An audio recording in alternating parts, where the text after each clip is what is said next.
नमस्कार प्रेक्षक हो. भारत शक्ती मराठीच्या सारांश कार्यक्रमाच्या पुढच्या भागात तुम्हा सगळ्यांचं पुन्हा एकदा मनपूर्वक स्वागत आणि सगळ्या प्रेक्षकांना या आठवड्यात असणाऱ्या जागतिक महिला दिनाच्या खूप खूप शुभेच्छा. या महिला दिनाच्या निमित्तानेच आजचा आपला सारांशचा विशेष भाग आपण प्रसारित करत आहोत आणि यासाठी आपल्यामध्ये उपस्थित आहेत निवृत्त मेजर डॉक्टर अश्लेषा तावडे केळकर. त्यांचा थोडक्यात परिचय करून द्यायचा झाला तर विशेष सेवा पदक आणि सैन्य सेवा पदकाने सन्मानित असणाऱ्या निवृत्त major doctor Ashlesha Tawde Kelkar ma'am 2009 मध्ये शॉर्ट सर्व्हिस कमिशनच्या अंतर्गत भारतीय लष्करात दाखल झाल्या. भारतीय लष्कराच्या वैद्यकीय सेवा विभागात त्या 5 वर्ष कार्यरत होत्या. जम्मू काश्मीरमधल्या नौशेरा, राजौरी, पूंछ यासारख्या अतिसंवेदनशील भागांमध्ये लष्करी ठाण्यांवरती वैद्यकीय अधिकारी म्हणून त्यांनी आपलं कर्तव्य बजावलं. लष्करात दाखल होताना कॅप्टन पदाची जबाबदारी पार पाडणाऱ्या डॉक्टर अश्लेषा मॅम 2014 मध्ये मेजर या पदावरून निवृत्त झाल्या. निवृत्त झाल्यानंतरही सामाजिक भान जपत त्या समाज वैद्यकशास्त्र या क्षेत्रात कार्यरत आहेत.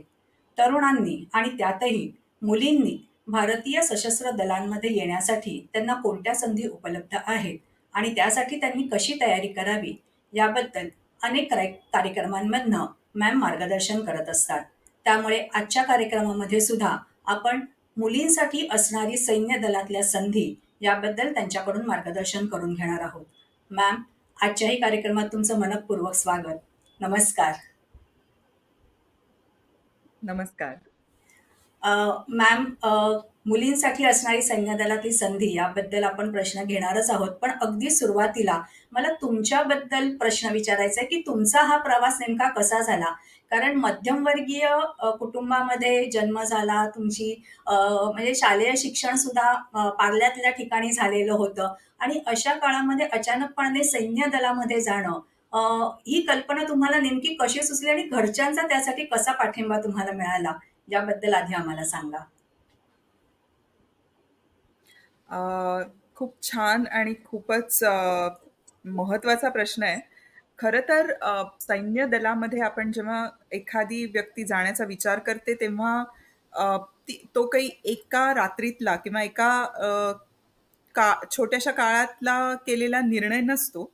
तर त्याच्या मागे एक खूप मोठी विचारधारा असते आणि लहानपणापासून जे आपल्याला बाळकडू मिळालेलं असतं ते घरच्यांकडून किंवा फॅमिलीमधून असेल किंवा शाळेमधून असेल, तर ते जे संस्कार असतात ते कुठेतरी त्या अशा निर्णयाला कारणीभूत असतात.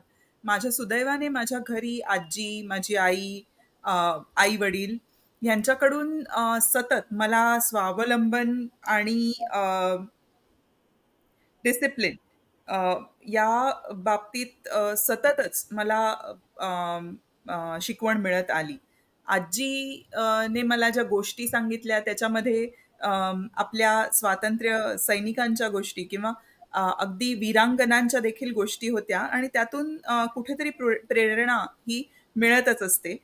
तसंच घरी मी एकुलती एक मुलगी होते, पण असं असताना देखील मला असं कुठेही मुद्दामून मुलगी आहे म्हणून तुला जपलं पाहिजे किंवा काही गोष्टी न करणं, काही गोष्टी मुद्दामून वेगळ्या प्रकारे करणं, अशा प्रकारचं वागणूक मला घरात कधीही मिळाली नाही. आईला मी नेहमी दररोज घर सगळं सांभाळून तिच्या कामाकरता जाताना पाहिलं. आई माझी बँक ऑफ इंडियामध्ये ऑफिसर आहे, म्हणजे आता रिटायर आहे. तर ती एक स्वावलंबी स्त्री होती आणि अजूनही म्हणजे आहे. आणि तसंच सेम त्याच धर्तीवर असं बघायला गेलं तर आमच्या शाळेमध्ये खूप करडी शिस्त आणि त्याच सोबत एक जे राष्ट्रभक्तीचं बीज जे आहे ते शाळेतल्या संस्कारांमधून आमच्यावर सगळ्यांवरच होत असतं. एक संस्कार होत असतो राष्ट्रधर्माचा.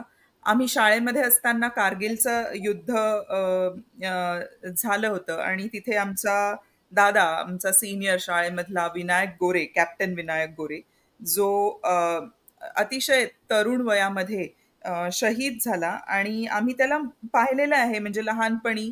आणि त्यानंतर जर आमच्या मधला एक आमचा दादा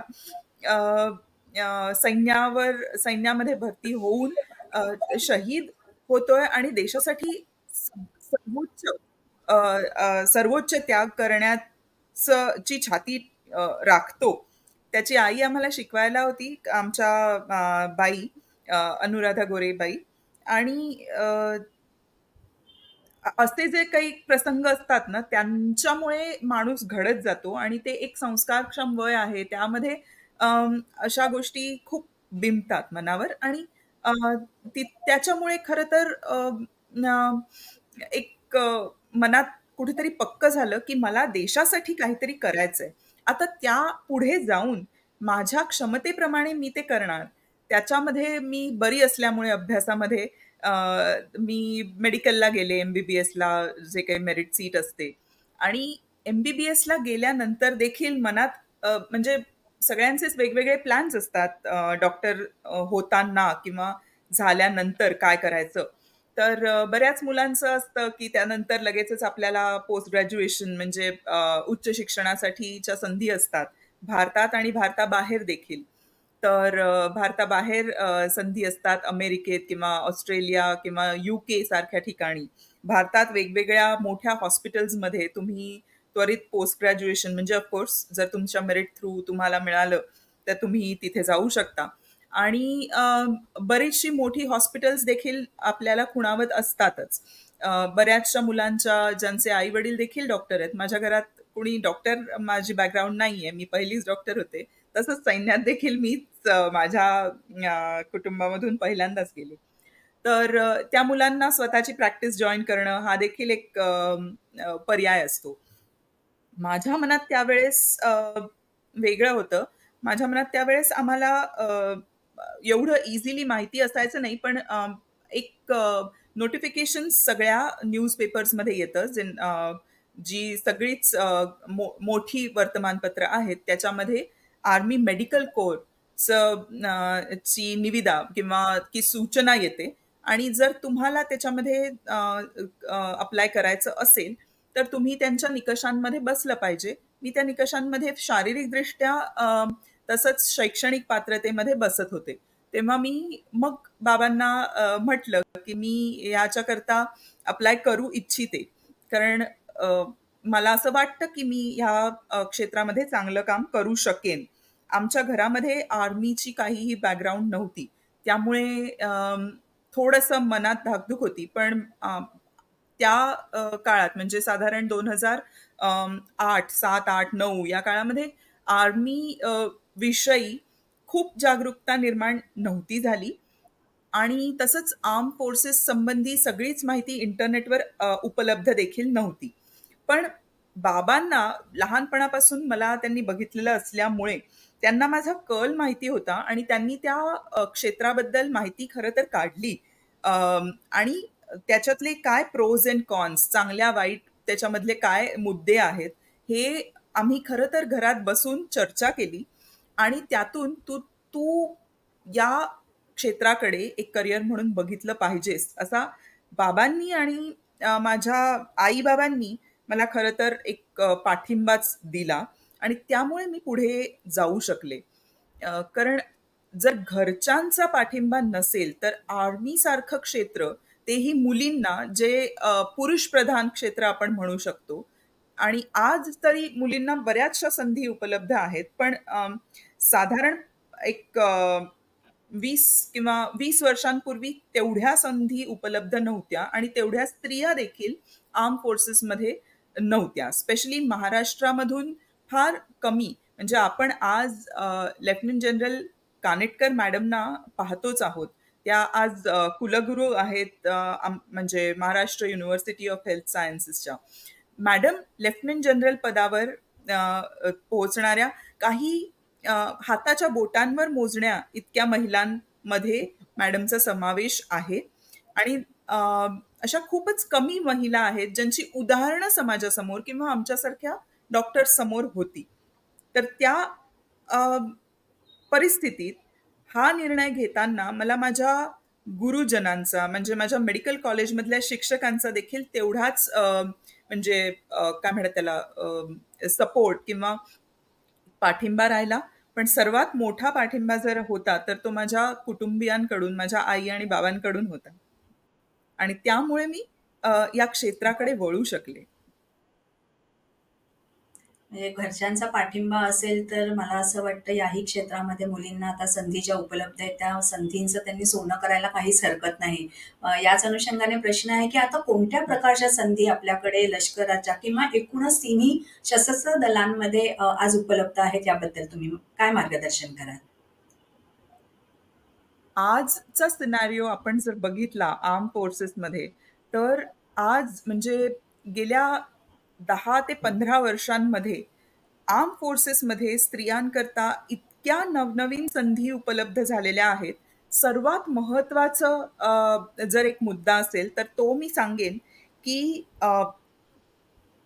सैनिक शाळा म्हणजे आपले जे सातारा सैनिक स्कूल आहे, तिथे मुलींना प्रवेश हा सुरुवात करण्यात आली आणि हा सर्वात मोठा मुद्दा आहे. यापूर्वी मुलींना सैनिकी शाळांमध्ये प्रवेश नव्हता. मला आठवतंय मी 8वी मध्ये असताना माझा दादा होता, म्हणजे माझ्याहून 1 वर्ष मोठा, माझा भाऊ. आणि तो मला लहानपणापासून या क्षेत्राचं आकर्षण होतं. अ, आणि तसंच सगळ्यांनाच थोडंफार असतंच मुलांना त्या वयात देखील. त्याला सातारा सैनिक स्कूल मध्ये जायचं होतं आणि तसंच म्हणजे आम्ही उन्हाळ्याच्या सुट्टीत जेव्हा भेटायचो, खेळायचो, तेव्हा आमचं चालायचं की आम्हाला आता सैनिक स्कूलमध्ये जाणार, बोर्डिंग स्कूलमध्ये जाणार असं. आणि तेव्हा त्याने मला खेळता खेळता म्हटला होता की पण मुलींकरता ती संधी उपलब्ध नाहीये. आणि तो गेला सातारा सैनिक स्कूलमध्ये. तो पुढे जाऊन आर्म फोर्सेसमध्ये गेला नाही ही गोष्ट वेगळी, पण त्यावेळेस ती संधी आम्हाला उपलब्ध नव्हती. मन खट्टू झालं नव्हतं, कारण जिथे इच्छा असते तिथे मार्ग असतोच. तर ही जी सैनिक स्कूल मध्ये मुलींना संधी आहे, हे खूप महत्वाचं पाऊल सरकारकडून उचललं गेलेलं आहे असं मला वाटतं. यामुळे केवळ जे विद्यार्थी किंवा विद्यार्थिनी सैन्याकडे करिअर म्हणून बघतायत त्यांच्याकरताच नाही, तर एकूणच समाजावर एक चांगला संस्कार, एक प्रभावी शिस्तीचा, स्वावलंबनाचा जो संस्कार असतो तो होतो. आणि त्या ठिकाणी मुलं आणि मुली हा भेदभाव असण्याची गरजच नाही. ती शाळा आहे, तर ती शिस्त त्या वयात अंगी बाणवण्याचं आणि ती संधी मुलींना मिळाली आहे. या पलीकडे जाऊन आपण बघूत की वेगवेगळ्या क्षेत्रांमध्ये म्हणजे आता आर्म फोर्सेसची देखील तीनही म्हणजे आर्मी, नेव्ही आणि एअरफोर्स ह्या तीनही क्षेत्रांमध्ये मुलींकरता वेगवेगळ्या संधी आहेत. पण त्यानंतर सर्वात मोठा टप्पा म्हणजे NDA. NDA, National Defense Academy, is now open for lady cadets.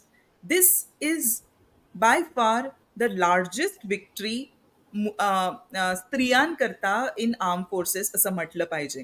आतापर्यंत प्रत्येक ऑफिसर जो NDA मधून पास आउट असतो त्याला त्याच्यामध्ये एक प्रकारचं तेज असतं, एक प्रकारचं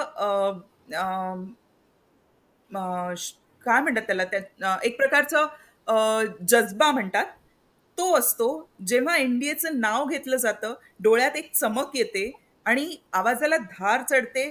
ती जी भावना आहे ती लेडी ऑफिसर्सना आतापर्यंत मिळत नव्हती. पण या पुढे तुमचं 12वीचं शिक्षण झाल्यानंतर तुम्ही किंवा 11वी नंतर तुम्ही एनडीएची परीक्षेकरता तुम्ही बसू शकता आणि एनडीए हे मुलींकरता खुलं झालं आहे. याहून मोठी उपलब्धी किंवा याहून मोठी संधी दुसरी कोणतीही नाही. तर याच्याकरता 10वीच्या वेळेपासूनच म्हणजे 10वी एकदा झालं, इनफॅक्ट 10वीच्या वेळापासून आपलं SSC आपल्याला खूप महत्वाचं असतं. महाराष्ट्रात देखील आपल्याला माहितीच आहे की 10वीच्या परीक्षेला आजही खूप महत्व आहे. 10वी नंतर लवकरच म्हणजे लगेचच आपल्याला एनडीएच्या परीक्षेची तयारी करावी लागते आणि ती करणं जरुरी असतं. कारण एनडीएची परीक्षा ही केवळ पुस्तकी परीक्षा नसते, तर त्याच्या मागे एक मनाची तयारी देखील असते. त्याच्या मागे एक सर्वांगीण कसोटी लागते, त्या व्यक्तिमत्वाची तुमच्या कसोटी. तर अशा प्रकारचं जी तयारी असते तिला आपण एका पुस्तकामध्ये बांधू शकत नाही. तर त्याच्यासाठी संपूर्ण पुन्हा तुमच्या कुटुंबाचा त्याच्यामध्ये रोल असतो, की ज्या मुलाला किंवा मुलीला NDAची तयारी करायची आहे, त्यांना योग्य प्रकारचं मार्गदर्शन मिळणं किंवा योग्य प्रकारे त्यांचा एक विकास होणं जरुरी असतं. 11वी मध्ये 10वीची एकदमच कठीण परीक्षा म्हणजे अग्निपरीक्षा संपल्यानंतर आणि 12वीच्या दुसऱ्या अग्निपरीक्षेला सामोरं जाण्याआधी 11वीचं वर्ष मुलं खूप आनंदात आणि मौज मजेत घालवतात. NDA ची जी तयारी असते ती ह्या 11वीच्या खूप महत्वाच्या वर्षात करायची असते. 17 वर्षाची मुलं असतात आणि हा जो काळ असतो हा सुवर्ण काळ असतो वयातला.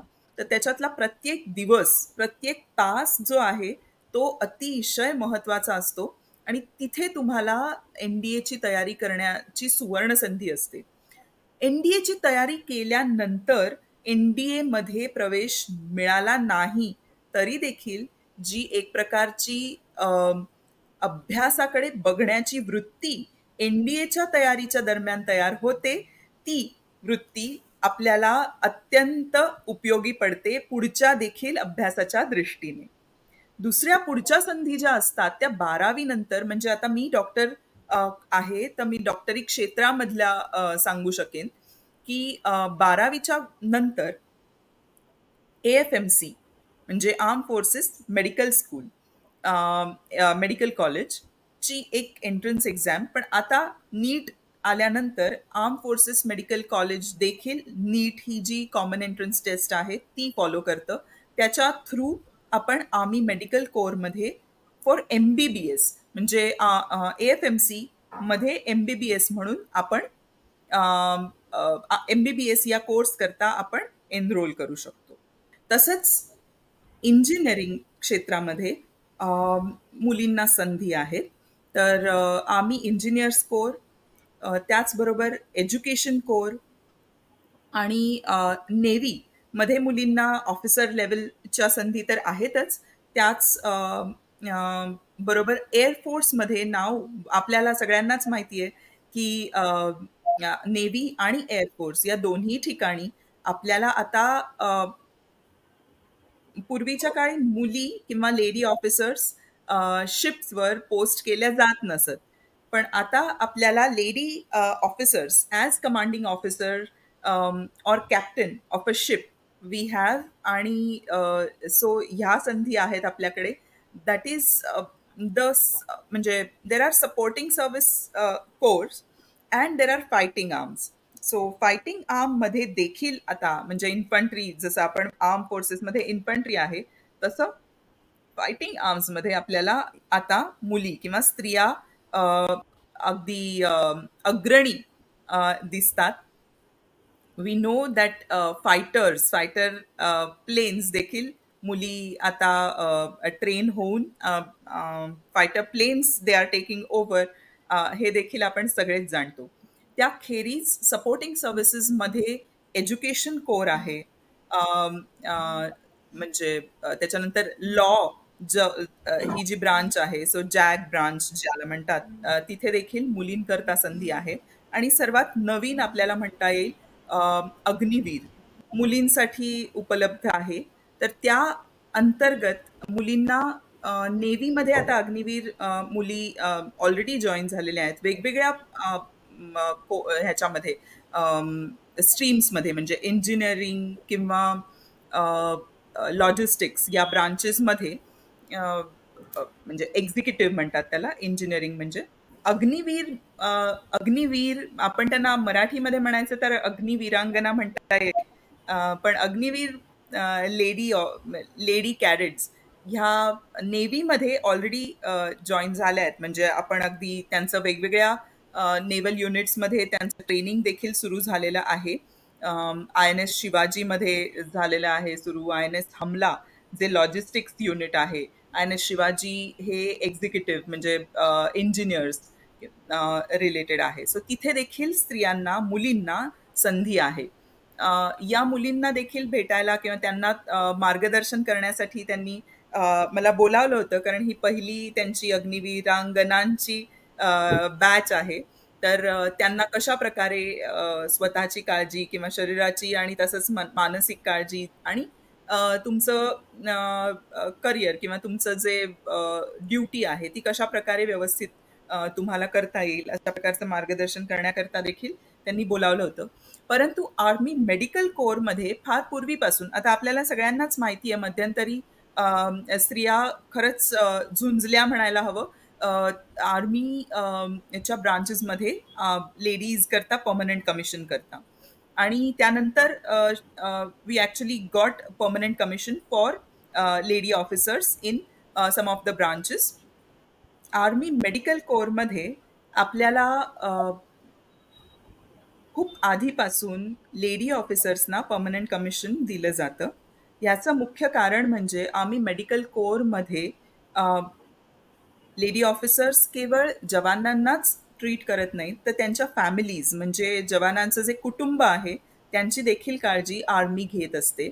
आणि त्या कुटुंबामध्ये त्याची आई आहे, त्याची बायको आहे, त्याची मुलं आहेत, आणि हा जो एक त्याचा आस्पेक्ट आहे तो पाहून खूप आधीपासूनच आम्ही मेडिकल कोअरमध्ये स्त्रियांना परमनंट कमिशन दिलं गेलं आहे. एवढंच नाही तर आम्ही मेडिकल कोअरचा एक युनिफॉर्म जो आहे तो, आपली जी साडी असते ती आहे ओजी म्हणजे ऑलिव्ह ग्रीन रंगाची. कारण ॲज अ मेडिकल ऑफिसर जर मी माझ्या जवानाच्या कुटुंबियांच्या समोर, जे गावातून आलेले आहेत, अगदी छोट्या खेड्यापाड्यातून आपले जवान आलेले असतात, तिथून जेव्हा ते आले आहेत आणि त्यांच्या समोर एक लेडी ऑफिसर डॉक्टर म्हणून बसलीये पॅन्ट सूट घालून आणि हॅट घालून, तर त्याच्या समोर त्याची ती त्या त्या तशा रूपामधल्या त्या डॉक्टरच्या समोर त्याची म्हातारी आई असेल किंवा त्याची बायको असेल, ती बुजून जाईल आणि व्यवस्थित तिला मला ट्रीटमेंट देता येणार नाही. त्याच ठिकाणी जर मी साडी नेसून एका भारतीय पेहरावात असेन, तर मी त्या जवानाच्या कुटुंबियांशी चांगल्या प्रकारे कनेक्ट करू शकेन. एवढ्याकरता आम्ही मेडिकल कोअरमध्ये ओजी साडी हा देखील युनिफॉर्म अंतर्भूत केलेला आहे. तर अशा विविध संधी ज्या आहेत त्या मुलींकरता आज आर्म फोर्सेसमध्ये आहेत. या तीनही शाखांमध्ये मुलींकरता आज अनेक आणि वेगवेगळ्या लेवल्सना संधी या उपलब्ध आहेत.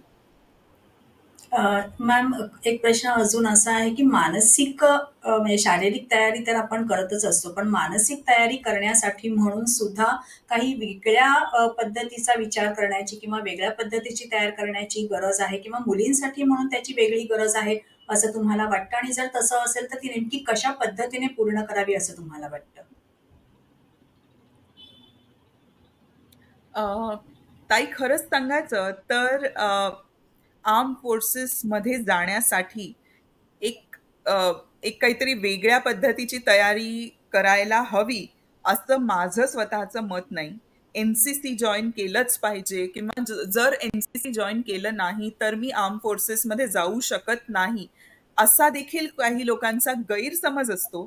तर असं अजिबात नाही. माझ्या शाळेमध्ये मुलींकरता NCC नव्हतं त्यावेळेस, आता आहे, पण त्यावेळेस नव्हतं आणि मी NCC जॉईन केलं नव्हतं. पण याचा अर्थ असा नाही की NCC नाही केलं तर तुम्ही आर्म फोर्सेसमध्ये जाऊ शकत नाही, अजिबात नाही. आणि त्याच्याकरता वेगळी कशा प्रकारची तयारी पाहिजे, तर मी खरंच सांगते की अशी कोणतीही वेगळी तयारी नाही, पण प्रत्येक मुलीला स्वतःबद्दल एक आत्मविश्वास असणं जरुरी आहे. मला बरेचदा हे देखील विचारतात की मला कराटे यायला हवं का, मला सेल्फ डिफेन्स यायला हवा का. खरंच सांगायचं तर माझ्या मनामध्ये माझ्या स्वतःविषयी एक विश्वास असला पाहिजे, आत्मविश्वास ज्याला म्हणतो, आणि तो मी आर्मीमध्ये जावो किंवा न जावो, हा जो आत्मविश्वास आहे तो मला ज्या क्षेत्रात मी जाईन तिथे तो माझ्यासोबत असला पाहिजे. आर्म फोर्सेसमध्ये जर मला जायचं असेल तर हा आत्मविश्वास दांडगा असला पाहिजे, हे तर मी म्हणेनच, पण त्याचबरोबर एक प्रकारची जिद्द आणि चिकाटी ज्याला आपण म्हणतो ती तुमच्यामध्ये असणं जरुरी आहे. आता जिद्द, चिकाटी आणि डिसिप्लिन किंवा स्वयंशिस्त ज्याला आपण म्हणतो, ती कोणत्याही क्षेत्रामध्ये जरुरी आहे, पण आर्म फोर्सेसमध्ये ती अधिक जरुरी आहे. आणि जर कुणाला असं वाटत असेल, की आर्म फोर्सेस म्हणजे केवळ शारीरिक जिद्द, शारीरिक चिकाटी आणि शारीरिक पात्रता, तर नाही. त्याच सोबत शारीरिक पात्रता एक वेळ येऊन जाते, परंतु जर मनाची तयारी नसेल, तर ही मनाची तयारी म्हणजे काय? तर स्त्रिया आणि पुरुष यांच्यामध्ये जी समानता आपण म्हणतो, जेंडर इक्वॉलिटी ज्याला आपण म्हणतो, ती तुमच्या आतमध्ये रुजलेली असली पाहिजे. जी इनसिक्युरिटी किंवा एक प्रकारचं भीती किंवा एक प्रकारचं न्यूनगंड स्त्रीच्या किंवा मुलीच्या मनामध्ये लहानपणापासून त्याला कुठेही त्याला रुजू न देणं आणि त्याला तग न धरू देणं, हे सर्वात महत्वाचं. तू मुलगी आहेस किंवा तू स्त्री आहेस, तू ही गोष्ट करू शकत नाहीस किंवा ही गोष्ट तुझ्यासाठी योग्य नाही, असं जर कोणीतरी मनावर बिंबवत असेल, तर अशा मुलीला तिचा सेल्फ कॉन्फिडन्स किंवा अ, तिचं एक प्रकारचं जी तिची जिद्द आहे, ती खचण्याची शक्यता असते आणि ती खचू न देणं हे समाजातल्या प्रत्येक घटकाचं कर्तव्य असतं. हे आहे health is not just physical, but it is physical, mental, social आणि आता आपण त्याच्यामध्ये एक स्पिरिच्युअल हा देखील आस्पेक्ट ऍड करतो. तर ह्या सगळ्या गोष्टी केवळ तुमच्यामध्ये कोणताही आजार नाही म्हणजे तुम्ही हेल्दी, तर निरोगी असणं काय आहे ते त्या मुलीमध्ये असलं पाहिजे. आणि ते केवळ तिच्या एकटीची जबाबदारी नाही, तर तिच्या भोवताली जो समाज आहे आपला, त्याची ही जबाबदारी आहे. आणि आजचा जो काळ आहे, आपण अमृतकाल म्हणतोय या काळाला, भारताच्या 75 वर्षांचं स्वातंत्र्य आणि त्याच्या पुढचे अजून 25 वर्ष अमृतकाल, ह्यापेक्षा अधिक चांगला काळ या गोष्टी करता मिळणार नाही, झाला नव्हता आणि या पुढे आलेला आहे.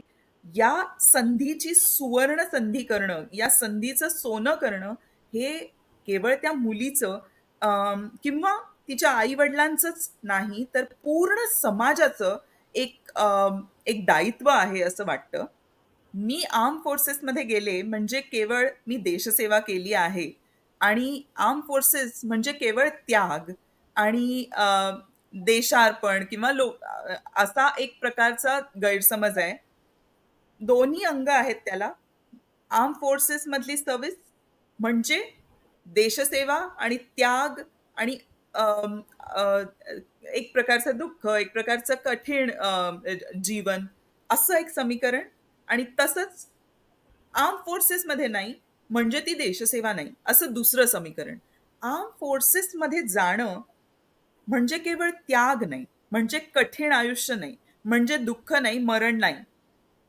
आर्म फोर्सेस आजच्या घडीला देशातलं एक अत्यंत उत्तम असं करिअर आहे, हे आपण जाणून घेतलं पाहिजे सर्वात प्रथम. तर त्या सर्व्हिसेसकडे, आर्मी, नेव्ही आणि एअरफोर्स मधल्या सर्व्हिसेसकडे आपण करिअर या दृष्टीने बघणं जरुरी आहे. जसं आपण एखाद्या MNC मधला जॉब ज्या मुलाला मिळतो, तो सेलिब्रेट केला जातो, अरे वा तुला एका लठ्ठ पगाराची नोकरी मिळाली. आणि ज्यांच्या घरात मुलगा किंवा मुलगी, आता मी म्हणेन, आर्म फोर्सेसमध्ये जाते, तिथे येऊन तुमचा मुलगा आता सैन्यावर जाणार, लढायला जाणार, घरातून जाणार, अशा प्रकारचा एक टोन किंवा अशा प्रकारचा एक आविर्भाव बघितला जातो. आणि मी जेव्हा आर्म फोर्सेसमध्ये जाण्याचा निर्णय घेतला, माझ्या घरी देखील अशी मंडळी आली की ज्यांनी माझ्या वडिलांना विचारलं की तुझ्या एकुलत्या एका मुलीला तू सैन्यात पाठवलंस का? ती अमेरिकेत जाणार होती असं आम्ही लास्ट ऐकलं होतं, कारण माझे होणारे पती तेव्हा अमेरिकेत होते आणि मी अमेरिकेत जाण्याची तयारी देखील करत होते तेव्हा, तिकडच्या एंट्रन्स एक्झाम. पण तिथे माझं मन नव्हतं, माझं मन इथे जाण्याचं होतं आणि बाबांनी ते ओळखलं होतं. त्यामुळे पती माझे अमेरिकेत होते आणि मी बॉर्डरवर, अशी ती सिच्युएशन होती. त्याच्याकरता बाकीचे प्लॅन्स चेंज करायची गरज पडली नाही, सुदैवाने. पण आर्म फोर्सेसकडे एक प्रकारे आपण करिअर या दृष्टिकोनातून बघणं जरुरी आहे. केवळ त्याग किंवा खडतर जीवन वगैरे असं बघायची गरज नाही. एक ग्लोरियस करिअर किंवा एक let's say very rewarding lifestyle and career ज्याला आपण म्हणू शकू, असं ते करिअर आहे आणि हे देखील लोकांना समजलं पाहिजे. एक. आणि दुसरं म्हणजे मी आर्म फोर्सेसमध्ये नाहीये, मी माझ्या ठिकाणी आहे आणि मी माझं काम जे आहे ते मनापासून आणि संपूर्ण प्रामाणिकपणे करत असेन तर ती राष्ट्रसेवाच आहे. आज अनेक अशी मंडळी आहेत आपल्या देशातच नाही तर संपूर्ण जगभरात, जी जगातल्या कुठल्याही कानाकोपऱ्यात राहून आपल्या देशासाठी, आपल्या लोकांसाठी कार्यरत आहेत. माझ्या आर्म फोर्सेसच्या करिअर नंतर मी जेव्हा माझं पोस्ट ग्रॅज्युएशन म्हणजे MD करण्याकरता कम्युनिटी मेडिसिन हा विषय निवडला, तेव्हा त्या विषयाची निवड करण्यामागे देखील हाच हेतू होता की आफ्टर शॉर्ट सर्व्हिस कमिशन जेव्हा मी अशा प्रकारचा विषय निवडते आहे तेव्हा माझं आर्मीमधलं जे ट्रेनिंग आहे, जे फील्ड ट्रेनिंग माझं झालं, ते ट्रेनिंग संपूर्ण उपयोगास यावं आणि मी समाजाच्या अशा घटकांपर्यंत चांगल्या प्रकारे पोहोचावं की जिथे ज्या आपल्या मॉडर्न म्हणजे किंवा अद्ययावत सोयीसुविधा ज्या आहेत त्या सहजगत्या पोहोचू शकत नाहीयेत. तर त्यामुळे कम्युनिटी मेडिसिन हा विषय निवडला आणि आज कम्युनिटी मेडिसिनच्या माध्यमातून किंवा समाज वैद्यक शास्त्र आपण ज्याला म्हणतो किंवा प्रिव्हेंटिव्ह अँड सोशल मेडिसिन म्हणतो ज्याला, त्या माध्यमातून मी आदिवासी पाडे आणि आपलं रुरल भागामध्ये म्हणजेच ग्रामीण भाग आणि आदिवासी भागामध्ये कार्यरत आहे. तिथे जेव्हा मी पहिल्यांदा गेले तेव्हा मी युनिफॉर्ममध्ये नव्हते. मला असं वाटत होतं की आता युद्ध काल संपलाय, आता मी पीस टाइम म्हणजे किंवा मी आता बाहेर आले ना सर्व्हिस. पण जेव्हा मी या गावांमध्ये गेले किंवा या आदिवासी पाड्यांमध्ये गेले तेव्हा तिथे एक वेगळा युद्धप्रसंग दर दिवशी चालू असतो. तिथे जो माणूस आहे तो जगण्यासाठी एक झुंज रोज देत असतो. तिथे जे कुपोषण आहे किंवा एखादी महिला जी गरोदर आहे तिला मेडिकल सर्व्हिसेस पर्यंत पोहोचवणं हे एक मोठं युद्ध असतं आणि ते तिथे अनेक मंडळी जी आहेत जी या क्षेत्रात कार्यरत आहेत ती युनिफॉर्म असो किंवा नसो शरीरावर मनावर त्यांनी तो गणवेश चढवलाय राष्ट्रभक्तीचा आणि ते कार्यरत आहेत. खरंच सांगायचं तर युनिफॉर्म हे एक माध्यम झालं किंवा युनिफॉर्म सर्व्हिसेस हे एक माध्यम झालं राष्ट्रभक्तीचं, राष्ट्रसेवेचं. परंतु जर तुमच्या मनावर राष्ट्रसेवेचा गणवेश असेल तर तुम्ही जे कार्य करत आहात ते राष्ट्राप्रतीच जातं. खरं तर जागतिक महिला दिनाच्या निमित्ताने आज आपण मुलींसाठी असणारी सैन्य दलातल्या संधी याबद्दल मार्गदर्शन करत होतो. पण हा शेवटचा मुद्दा जो तुम्ही सांगितलात की युनिफॉर्म अंगावरती असो किंवा नसो, मनामध्ये जर राष्ट्रभक्तीची ज्योत तुमच्या पेटलेली असेल तर तुम्ही सैन्य दलानंतर सुद्धा कशा पद्धतीने काम करू शकता किंवा ज्यांना संधी मिळत नाही त्यांच्यासाठी सुद्धा कशा पद्धतीच्या संधी आपण शोधून त्याच्यामध्ये काम करू शकतो, हा सुद्धा मुद्दा खूप छान पद्धतीने तुम्ही आपल्या प्रेक्षकांपर्यंत पोहोचवलेला आहे. बहुतेक पालकांना किंवा बहुतेक मुलींना आजच्या कार्यक्रमातनं बरीचशी माहिती मिळाली. NDA कशा पद्धतीने काम करतं किंवा अग्निवीरसाठी योजना मुलींसाठी कशा पद्धतीने आज उपयुक्त ठरू शकते. त्यामुळे या सगळ्या माहितीबद्दल सगळ्या प्रेक्षकांच्या वतीने खूप खूप आभार सर. धन्यवाद. नमस्कार. नमस्कार, धन्यवाद. जय हिंद. जय हिंद. प्रेक्षक हो, आजच्या भागात मिळालेली ही माहिती तुम्हाला कशी वाटली ते कमेंट्सद्वारे आमच्यापर्यंत नक्की पोहोचवा. त्यासाठी काय करायचंय, भारतशक्ती मराठी या YouTube चॅनलला लाईक करा, शेअर करा, सबस्क्राईब करा. याशिवाय इतर सोशल मीडिया प्लॅटफॉर्मना सुद्धा तुम्ही फॉलो करत असाल अशी आम्हाला आशा आहे. भेटूया सारांशच्या पुढच्या भागात एका नवीन विषयासह. तोपर्यंत नमस्कार.